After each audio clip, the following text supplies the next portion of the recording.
Hello and welcome back to my garden, and welcome to Yes to Life. In my last episode, I shared the story of a time when I thought I would lose my vision. Thankfully, I have not lost it. But that experience opened my eyes and my heart to beauty.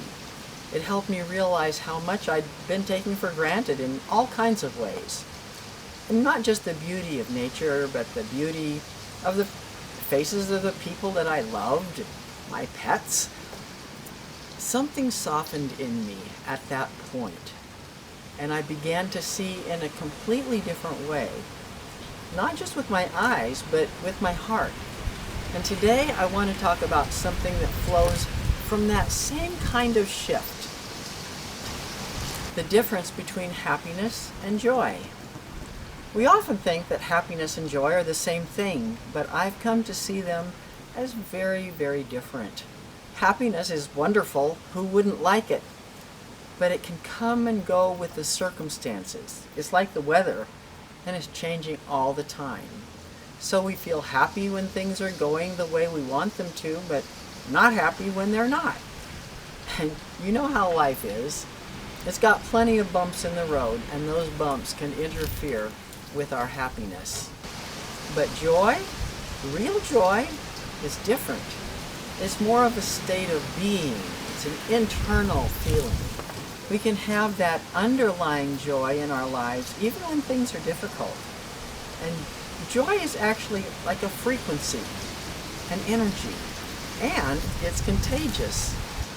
It not only lifts us up, but those around us. It's not always exuberant or obvious.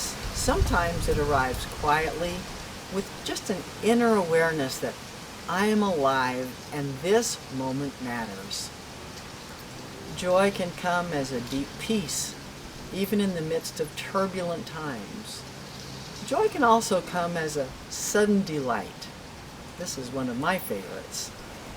You know, delight is such a tender word, isn't it? It means we're open, we're willing to see and to feel, and a willingness to be surprised. Joy often begins with that kind of openness, a readiness to be delighted by something small, something that we take for granted most of the time. And joy doesn't require things to be perfect. It can arise even in the most imperfect moments.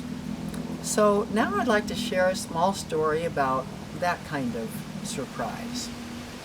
When I was 15, my father died of cancer, and of course that was a very difficult time. And it was a couple of years later, when I went to visit his grave, that I was kneeling on the ground, pulling weeds, getting ready to plant some flowers. And as I worked, I noticed a tiny little plant, maybe only an inch tall, growing in the soil there. I was curious. What was it? It didn't look quite like all the rest of the weeds that I was pulling out. So I looked more closely, and suddenly I realized it was a baby tree. It was a baby from the big trees that were growing in the cemetery around it. It was a tree so small and so vulnerable, I could have pulled it out with 2 fingers. And yet, I knew it had the potential to become tall and strong like the other ones growing nearby. And it was in that moment that I was deeply moved. I didn't know whether to laugh or to cry. Maybe I did both. But I felt awe and wonder and, yes, delight. It was as if life was saying yes to me, even there in a place of death. And my delight in that moment was me saying yes to life. Delight feels playful and receptive and tender.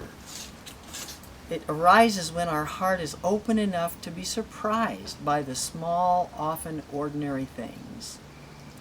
So that's what delight can do. It reminds us that life still holds surprises, and that joy doesn't depend on everything being okay.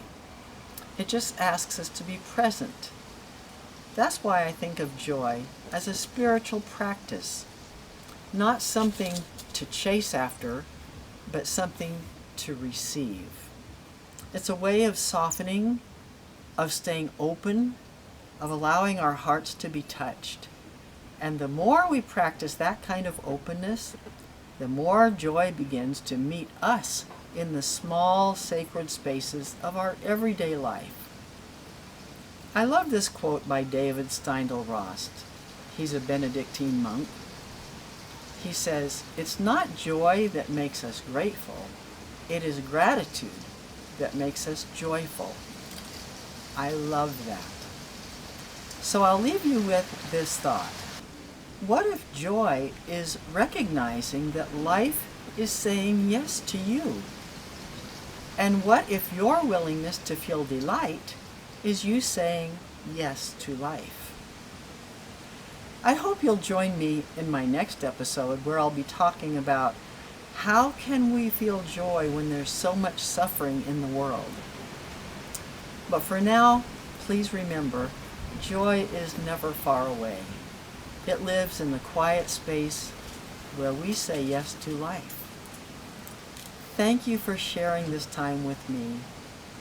And let's end this moment with music and beauty as the drum begins to speak and the camera lifts into the sky.